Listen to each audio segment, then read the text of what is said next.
everyone. Thank you so much for joining the Merchant Focus Group for the Osaka Way Buchanan Mall Upgrades Project. I am Dr. Emily Murase, Executive Director of the Japantown Task Force. I want to first introduce my staff, my team. Carson Little, Administrative Manager. Ayana Abe is our intern, and we have our Community Outreach Consultant, Megumi Aihara here, our Community design consultant, Megumi Aihara. Our community outreach consultant, Benzi Blattman, could not be here today. And we hope you will enjoy the presentation. I am going to hand it over to Maria de Alva, our amazing project lead for this upgrades project, and she will fill you in. Thank you.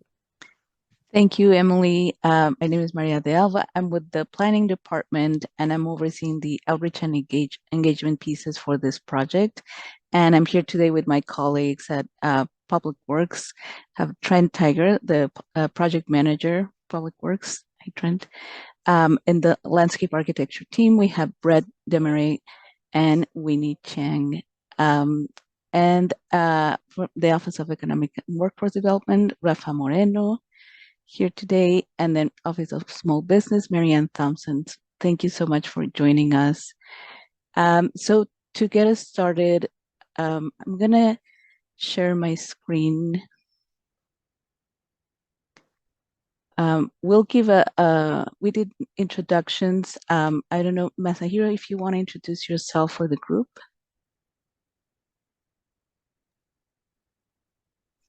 Hi, my name is Masahiro Inoue, and I work for AECOM and as a landscape architect, and I'm a design advisor for Peace Plaza. Thank you so much for Nice being to meet here. you guys. Thank you. Thank you. And so we'll give a project overview about the Osaka Way Upgrades project, talk about how the project came to be, what are the goals of the project and the timeline. And then we'll let the Public Works team talk about the design that was based on feedback that we've been occurring for the last year. And then we'll talk a little bit about next steps and our exciting open house happening in October 3rd. So let me change over here. As a quick overview of the project, we were approached by the community because they had secured funding, a state grant for $5 million for this very much needed upgrades for the street. This portion of the street called Buchanan Mall and also called Osaka Way between Post and Sutter, as you can see in the diagram, this was redesigned in the 60s and finalized in early 70s as part of the second phase of the redevelopment projects in the neighborhood. And they were designed with the community, with the artist Ruth Asawa. So the main part of the street is, as you can see, the cobblestone river that flows through the center of the street and carries into two fountains that are located in the corridors. So this was a beautiful design that through the years now it's been more obvious that there needs some enhancements, especially for accessibility. It's very hard for just able-bodied folks to walk around, so it's even harder for folks with disabilities, for seniors, for folks with mobility scooters, walkers, etc., even strollers to move around the space. So these are very needed upgrades that the community identified through several planning efforts, including the JHS back in 2016. Another of the goals of the project is to bring the fountains back to their working condition as they were originally designed by the artist, Ruth Asawa. So we've been working with the family. They are very excited about the prospect of seeing them work again. And then the third goal of the project is really to support the businesses. We are very aware of the very special fabric that the businesses along the corridor have created and the environment that it creates, especially now with outdoor dining added. We know that people come here to eat, people come here because of the businesses. So we want to make sure that we are not only supporting them and helping preserve them, but really providing the needs that they will have to they need for operating every day, and not only to preserve their customers, but really to bring more people walking to Osaka Way. So enhancing safety, accessibility, and making sure that we are supporting them. So on the upper side here, you'll see the timeline of the project. We've been doing preliminary outreach for the past year. And then this year we started with a more focused outreach we did the first open house back in May. And then we did a series of different workshops with youth in the neighborhood. We worked with the center and with JCYC. We worked with different senior living homes around the neighborhood. And now we're also reaching to the merchants who are our kind of top stakeholders here that we really want to hear from. So we will have a second workshop, open house, October 3rd, and then a final workshop before the end of the year in December. And the project is slated for the next year to work on design refinement and construction drawings. And then the construction would begin in 2025. The construction is stated to last from 9 to 12 months around the time. So we'll answer more questions about that in a little bit, but just wanted to give that timeline overview. Just a quick summary. I already mentioned a lot of this preliminary outreach that we did, but a lot of the things we heard were around accessibility, the Cobblestone River. We heard, folks want to preserve the concept of the Cobblestone River, but they want it to be walkable and safe for everyone. Other things that we've heard is wayfinding, signage, making sure that people know the history about this place. The fountains, people are very excited about seeing them work again. They want a lot more greenery happening on the street. We have the cherry blossom trees, obviously. We want to make sure that those are strong and growing, but also we want to add other types of greenery to the space that complement what's already out there, and other opportunities for art and programming as well. And lighting, people want to see more pedestrian scale lighting as well. So I'll skip quickly over these. This is just what I just mentioned, what's existing there and what people want to see. And we will send these slides out to folks as well, so you have them more time to read them. So this is all what I just mentioned on planting, and then other opportunities, which include more spaces for eating that are also outside of the merchant areas, and then complementary art opportunities, maybe in the alleyways that lead to the parking lots. So with that, I'll let my colleagues at Public Works take over to talk about the design concepts.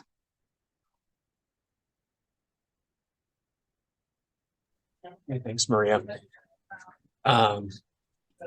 So again, my name is Brett Demeray. I'm a landscape architect here in Public Works. And so I'll take us through really a preliminary set of concepts and ideas that we've had from our meetings with the community and this focus group of members of the Japantown community and business owners. So starting here is a mood and vision board that we came up with, and really looking toward traditional Japanese design as an inspiration for how the space just might look and feel. So even if the architecture is somewhat different, it's really about the relationship of these buildings to the street and the types of activities that might happen here that are just encouraging social interaction and just the scale of the space as well, looking at the relationship between the landscape and the buildings. Osaka Way. We can go to the next slide. So we did conduct some site analysis of this space and just identified some of the really basic issues that occur out there that need to be addressed with any solution that would be proposed. So that would begin with just some required accessibility improvements, some issues with slopes and widths of spaces that are not currently compliant with accessibility code. So these are things like the space between the seating at the fountains, and then also some cross slopes along the building frontages at those entrances. And then the pinch points that are also been identified within the middle of the graphic here. You have outdoor dining, circulation pinch points that just make the space, difficult to access and not functioning ideally. We've also just done some preliminary environmental analysis and looking at the exposure to the site and also where the views are doing, again, looking at the view of the pagoda here, and the importance of maintaining that view and those sight lines that are already established and are functioning well on the site and a part of the original design. Next, and so from our analysis and the discussions that we've had with members of the community, we devised two different concepts here. So based on options 1 and 2, and our first one, our Kanso, which means simplicity in Japanese, and this is really a more preservation-minded approach. So this is less change. It's kind of updating the site. It's addressing all the code issues. It's giving the space like a refreshed and more cohesive design, but ultimately not really changing too many of the relationships. And at its core is really maintaining the more of the original elements that were designed by Ruthasao, and specifically referring to the Cobble River space. The second concept we're calling Gatsuzoku, meaning unbounded by convention, and this is more change, basically, is what it distills down to. And so this is a concept inspired more by Japanese gardens and features the introduction of new materials to the space and more changes to the furnishing palette as well. But what's important here is that really at the heart of both of these is the restoring the functionality of the fountains designed by Ruthasao, and both concepts do that. And really look toward those pieces as the real heart of this space. So quickly kind of looking at the existing site here, which I'm sure everybody's familiar with. We have we have Sutter Street on the left and Post Street on the right, with the Torii Gate on Sutter Street. And so then that view is really, the view toward the pagoda is really looking toward Post to the right side of this graphic. And so then at the heart of this, we have the Cobble River, and we have the cobble stone seating around each of the fountains at the center, as well as some accent boulders. We have 2 rows of cherry trees on each side of the pedestrian way here, with furnishings that are somewhat scattered. And those are benches that have the kind of special kind of concrete end caps to them, which are Ruthasao design. We have some bonsai planters, cobble tree wells for cherry trees, this paper lamp elements that were with Japanese characters on them, and then the street lights, which are these Cobra head kind of pretty typical older just city standard furnishings. Yeah, whenever you check, and what we've heard kind of repeated through various conversations as far as what isn't working for people on this space. Here is the accessibility of the cobble. You can see in that middle picture of the cobble paving, it's very rough and uneven.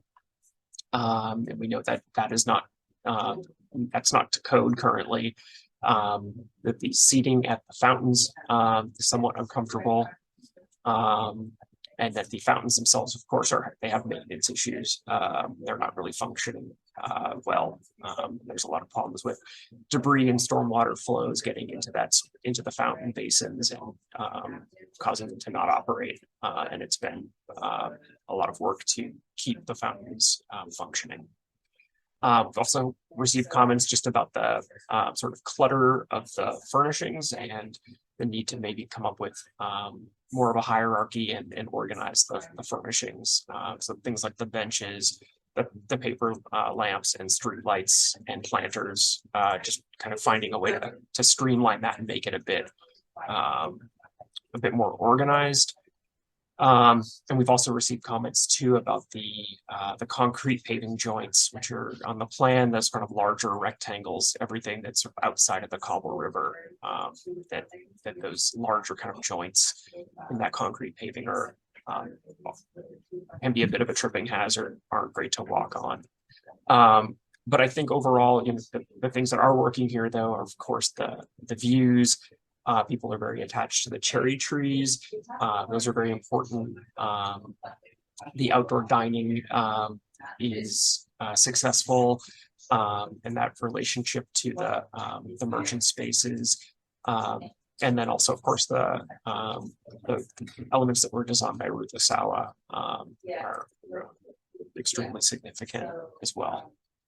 So we can go to the next slide. So then this plan represents our first concept, which is Conso. And so as I mentioned before, this is the one that really is less about change and more just about updating. And in this concept, we've maintained the Cobble River through the center of this space, but would address it by planing it down so that it's smoother and reducing that height difference between the cobble and the mortar in between for the joints, so it's easier to walk on. We've eliminated 1/2 of the seating at each fountain to open up the views so that the fountains are really visible coming into the space, either from Sutter or from Post. And we've created a bit of a cobble kind of basin or barrier around the fountains as well to mitigate some of the issues with the stormwater and debris that's getting into those as well. And so the fountains would of course then have replaced plumbing in this concept.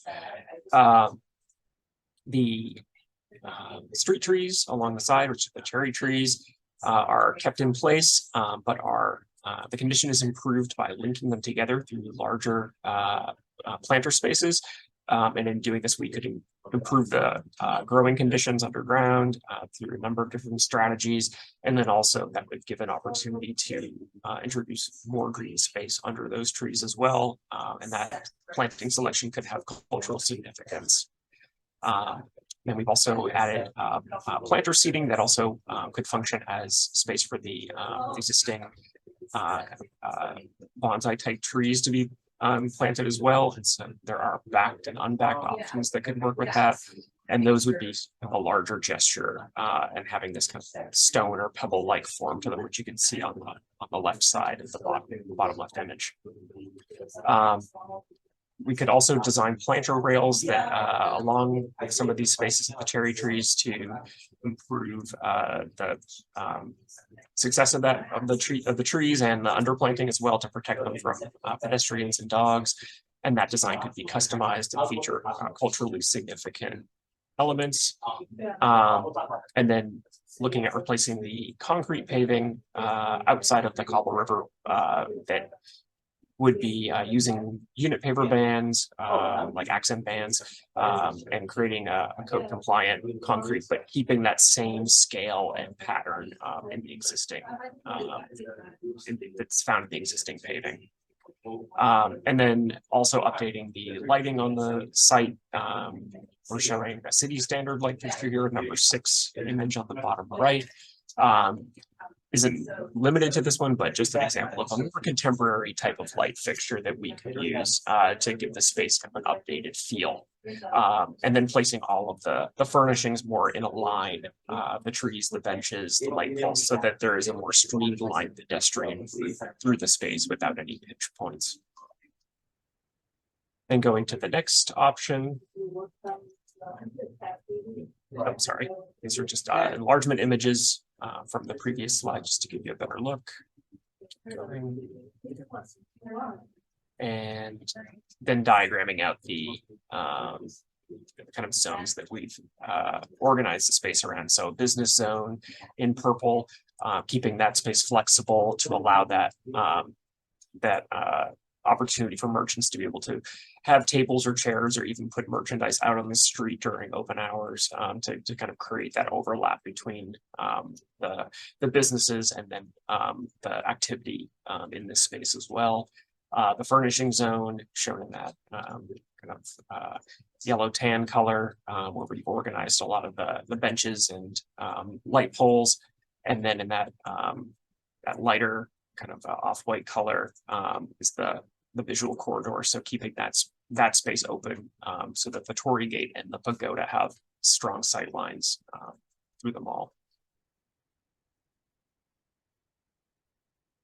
And then going to the second concept, Datsuzoku, this concept introduces more change. And so the idea here is that we would maintain the kind of spirit of the Cobble River with kind of flowing sinuous lines, but it would be a change of materials. So we would remove the cobble altogether and replace it with potentially something like an aggregate paving, which you can see in image number 4, just different accented paving, so that we have that kind of flowing gesture through the space, but it is a new material. The fountains remain in their current locations, but again, in this one, we also update the conditions so that the plumbing is replaced. We create a basin around them to protect them, and the fountains are restored to their full functionality with easier maintenance. The cherry trees are also retained in this concept, or I'd say that some of them, not all of them. But then we also add accents of ginkgo trees as well, which would be larger canopy trees to kind of provide more of a frame around that visual corridor and more opportunities for shade. And with the thought that pruning them up could actually create better sightlines to the businesses rather than just having the low canopy of the cherry trees. The planting areas around some of the trees also would be a place where we could have seat walls for greater opportunity for people to sit through this space. And those would follow kind of those flowing lines of the paving in the center. And then we could also provide some opportunities for bar tables and more benches under those larger ginkgo shade trees. I'm wondering if they're hoping to swap for that. Go to the next slide. Just some enlargement images here of what those furnishings could look like.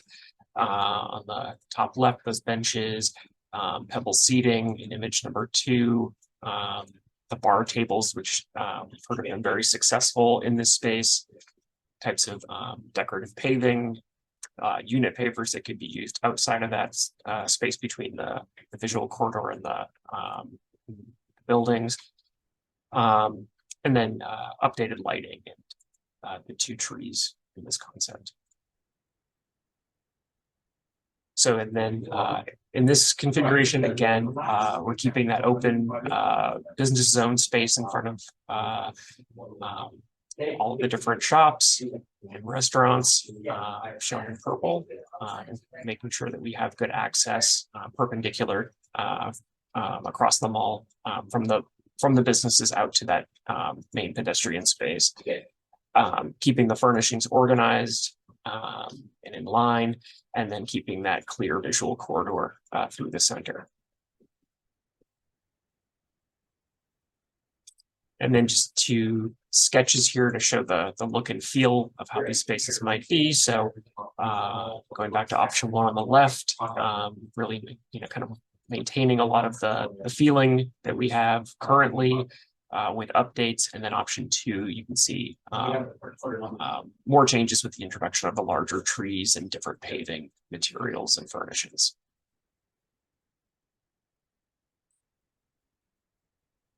And then just a summary here looking at the scale issue with the trees. So, we can either keep things as they are with the current trees, or we could then potentially include something at a larger scale to frame the space and provide more shade.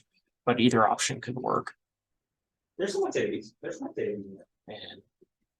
And then just paving upgrades here, different options for what we could do out here, expanding upon what we've already showed. So accent paving with patterns, introducing aggregate materials that are decorative, like decorative stones mixed in, metal inlay, whether that's kind of reinforcing the lines that flow through the space, like on the bottom left image, number 4, or even customized images like on the bottom right, number 6, for example, a ginkgo leaf in metal that could be set into the paving.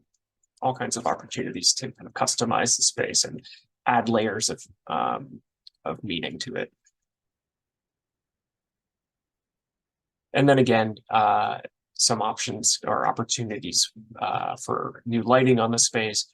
And that could be replacing the catenary light system to string across between buildings, traditional lanterns, lighting number 3, which is the what was selected for the Peace Plaza. So an opportunity to create more design cohesion between the Peace Plaza and Osaka Way, uplighting at the fountains and Torii Gate, and then bollard lighting in number 6 at a ground level, and how that can also in number 7 be an opportunity to add things like banners for events and marketing.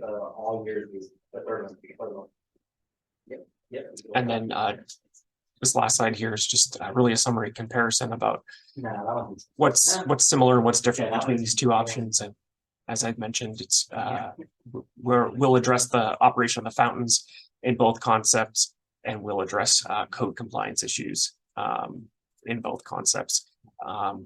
The real choice would be between less change or more change, and the different types of materials and furnishings that would be selected between the two.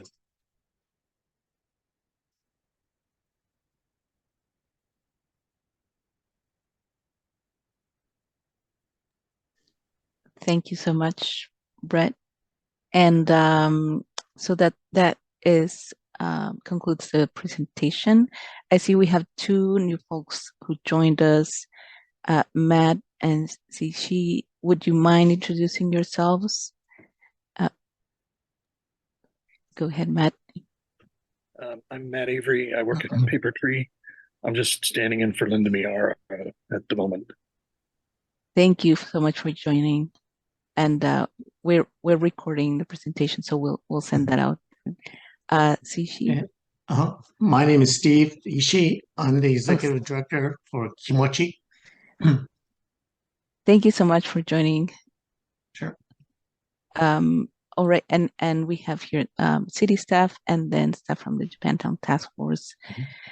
And so we wanted to show you the proposed concepts. And before we go into the discussion, just letting you know, yesterday we had an in-person focus group at Fermentation Lab right there on Post.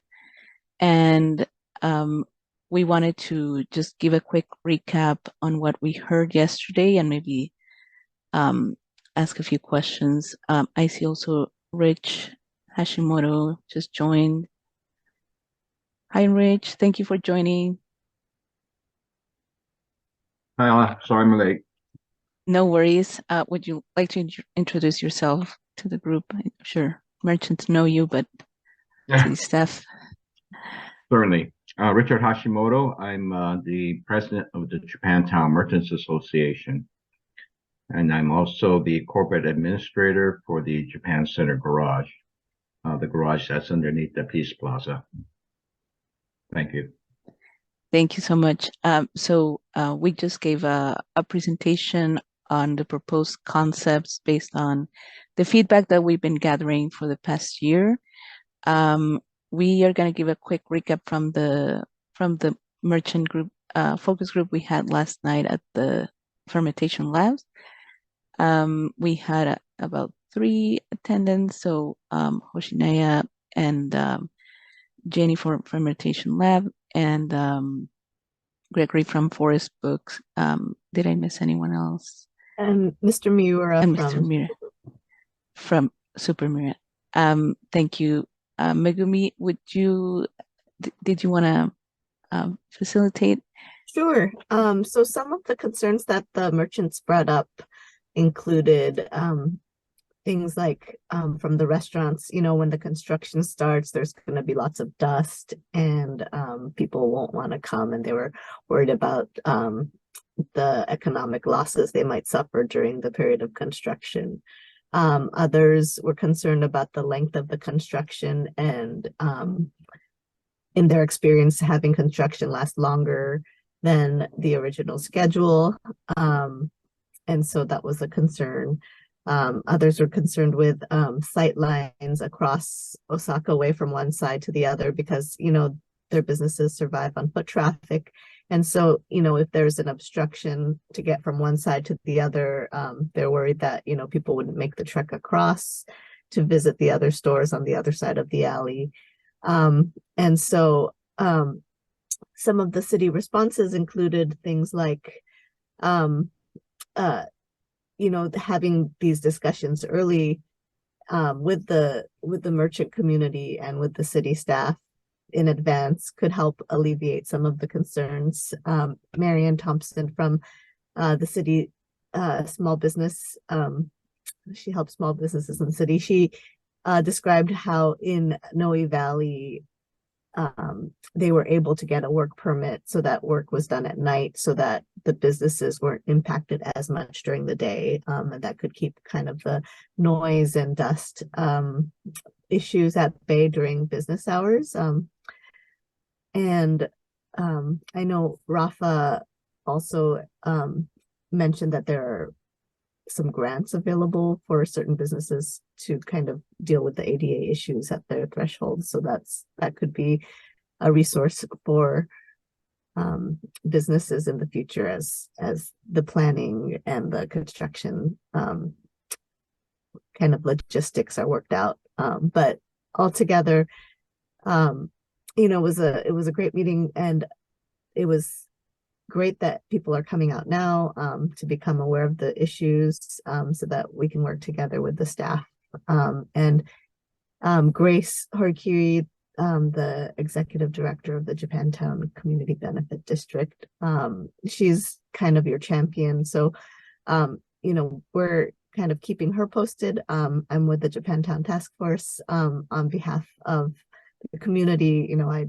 I'm helping as well to kind of negotiate the best outcome for all merchants. So hopefully this is one of many meetings in which we could kind of anticipate problems and, think about possible solutions in advance of the project. Thank you, Megumi.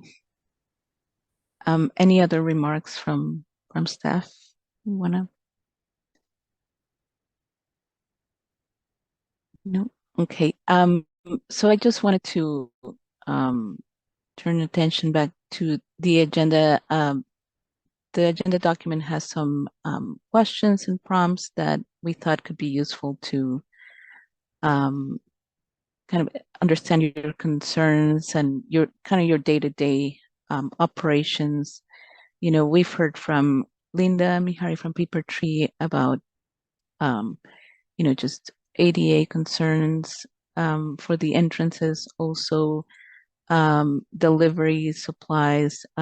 We've seen when we've been there observing how some folks deliver on post or on solder, and then they wheel supplies and materials, sometimes through the cobblestone crossing that. So we wanted to understand if there's any particular issues we should be aware of that you want to bring to light. I know, for example, Steve, for Kimochi, you have some services from the building on Osaka Way, but a lot of the services, like the lunch, are provided through the center, so you have people lining up on Sutter, but not necessarily on Osaka Way. But we also want to understand, if there's any concern. So I'll open it up to merchants, see if there's any flags, anything you want to flag to us. Sure, this is Steve. If I can start. We also at our building have our social services department. And so we have a lot of seniors coming through Osaka Way. The difficulties that have always been there is on the walker issue or canes with the uneven cobblestone. I don't know if you want to say that the seniors who use them are lazy, but they drag the walkers. And the minute that thing hits a cobblestone and the walker tips, our seniors are going with it and falling. So when I was looking at option 1 or option 2, what caught my eye was option 2 because of the flat surfaces that would easily people can navigate. Our seniors, usually if they're coming from Post Street or Sutter Street, they're making a choice on what side, east side or west side of Osaka Way, or which they would like to, do their most shopping, or if they're coming to Kimochi, they'll be on the west side. They can't navigate through the middle. It's a little too dangerous for them, so they'll make that choice on Sutter and Post Street. And some try to navigate the middle or where the less uneven cobblestones are in terms of the width, and they'll try to navigate that way. But I saw option 1 as being a planed cobblestone, but even then, I think that has a difference in surface height between looks like the mortar and the cobblestone itself, and that usually becomes a tripping issue for our seniors. So those are our concerns. We do have many seniors who come in through our building, so that's would be our major concern right there. Thank you.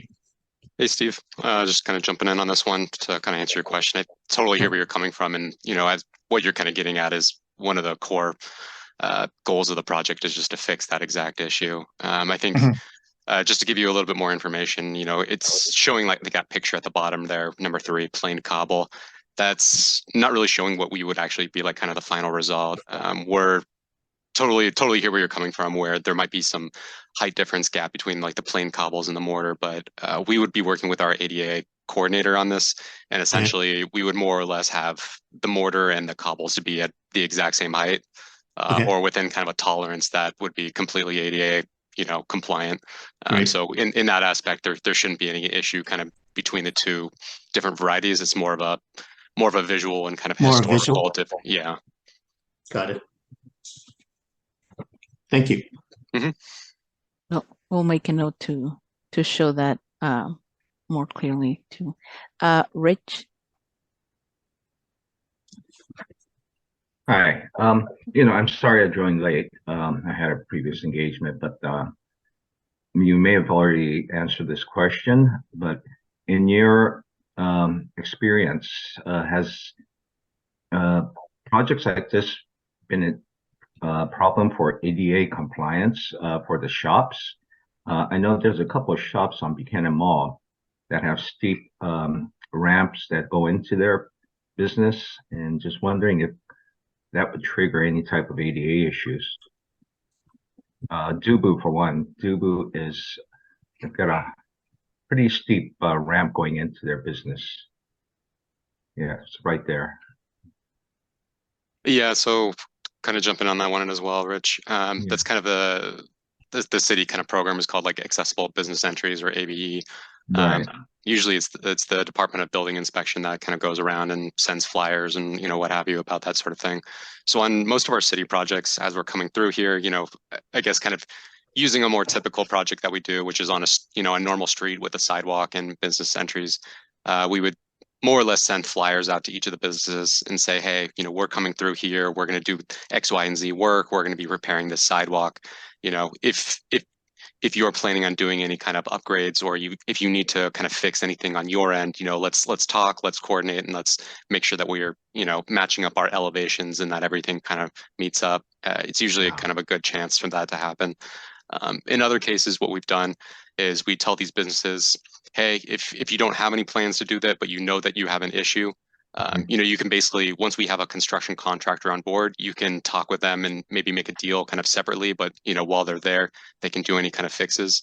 But the kind of the other side of it is that we're going to do as much as we can. We can't really cross the threshold into anybody's door to fix any issues on their side.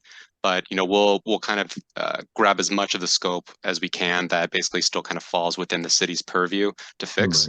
Okay. I was just looking in terms of being maybe a financial hardship on the owner, right? Where they would have to comply with the ADA accessibility, or like you said, the entrance program. So I'm just wondering if projects like this in the past have been triggered something like that for ADA board or whomever come down and it's not necessarily that our project would trigger it. It's more or less they're either triggering it themselves or they're kind of not. It's kind of separately from the project. But I think, Maria, you might have put in the chat, and I know a couple other folks may have mentioned there are some grant programs that businesses can apply to if they have some financial hardships for exactly this issue. Okay, great. Thank you. Thank you for the question. I have a follow-up question. I apologize for interrupting, but in this slide that we're looking at, Shrent, is that property line the long dash long dash on both sides? Is that the property line for the street? I will defer that one to Brett or Winnie if that's the exact property line or if that's kind of showing something else specifically. Yeah, from the survey, that is the parcel boundary. So there is, from what we can tell, kind of a strange overlap between some of the buildings and what the record is for where the parcel line is. So it looks like the properties on the west side of Osaka Way, the Benkyodo, Paper Tree, Hinojaya, the city project will take care of everything up to their threshold. Is that right? Yeah, we'll definitely have to kind of deep dive in on this when we get to the detailed design phase of the project. We're a little early on with it where we just got our survey and things like that. But yeah, it's a little, as you can see, typically properties, not always, it follows a straight line. In this case, a lot of the building faces zigzag all over the place, and the property lines don't really match up with the building faces. In that case, we'll definitely have to kind of on an individual basis see what's going on there, see what makes the most sense. And like I said, we're going to try to fix as much as we can. We're already in there. It just kind of it's the easiest way for us to kind of just take care of as much as we can. Like I said, we're not going to cross anybody's front door into their business to fix any kind of sloping issues or stuff like that. And there's definitely going to be some specific cases where we can't touch it. But for the most part, anything that's feels like it's the same material, feels like it's kind of like outside of the boundaries or part of the kind of public walkable space, we're going to try to take care of as much as we can. Right. I hope so. It tends to be a bigger headache if we don't. Yeah, well, thank you very much for bringing that up, because I believe there is an easement agreement between property owners and the city. Mhm. Masahiro?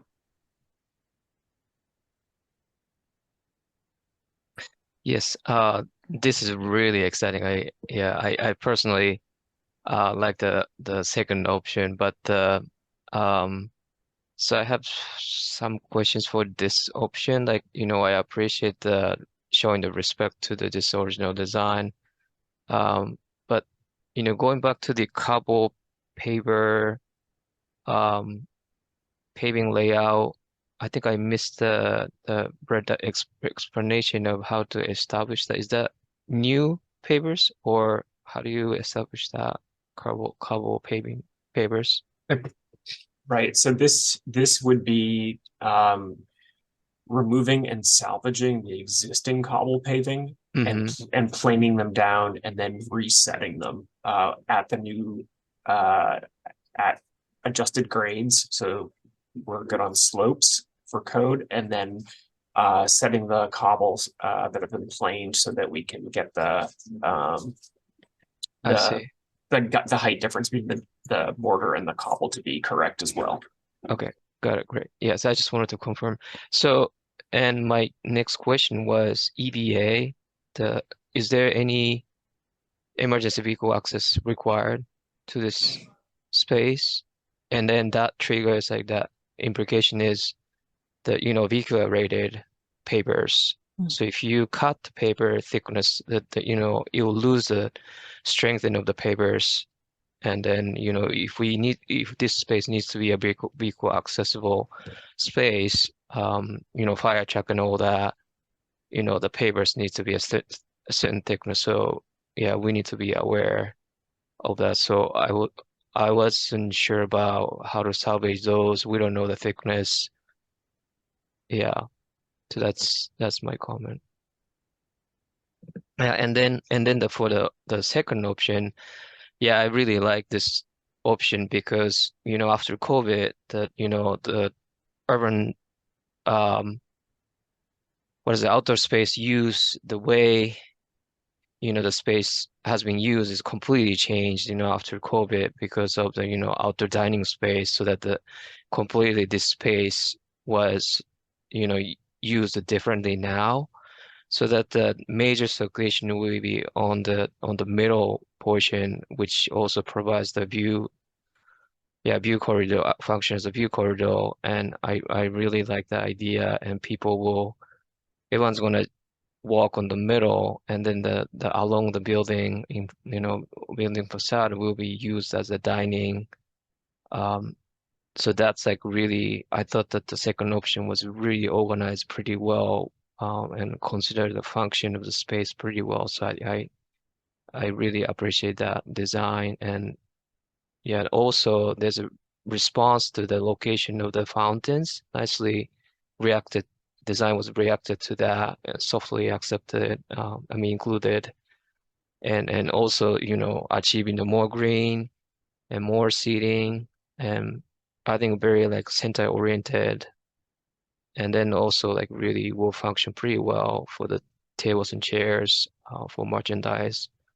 And I guess like more detailed question will be, I guess like this is merchandise focused meetings, like how the table layouts and how does that function fully, table layout, and then how people will move, and those study will be really I think interesting for the business owners. And I also I appreciate introducing the ginkgo trees here, because Peace Plaza, we wanted to have ginkgo trees, but ginkgo trees are large and heavy.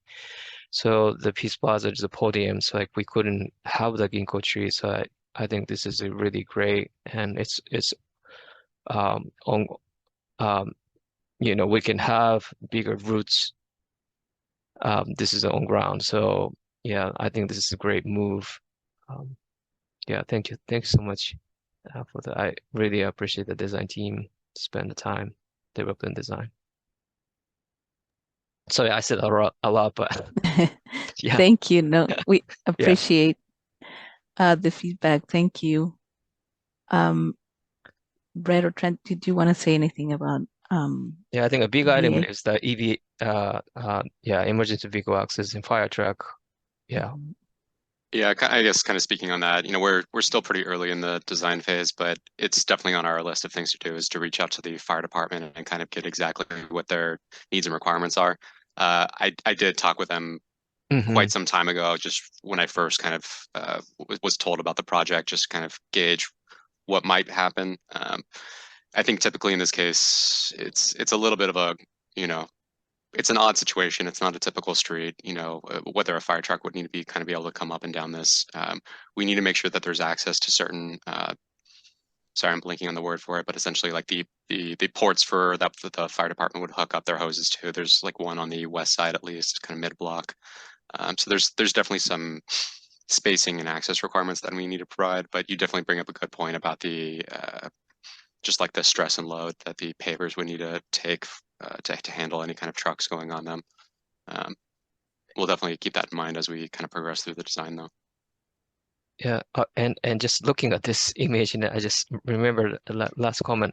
So when I was looking at the proposal for Golden Gate Park Pagoda renovation project, there was a like old wooden large tree gate is actually kept in somewhere storage. I believe a Brecken Park storage or somewhere. So that's it's good in shape. So actually I was talking to someone at JTF, like maybe like we can actually use that real wooden tree gate, might be replace that with the ugly tree gate.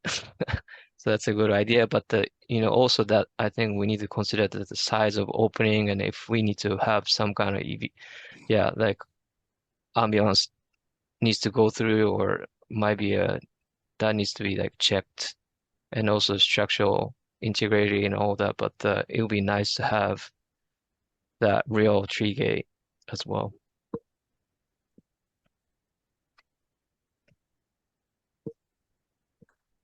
Thank you. I know we're at times. I don't want to keep you further.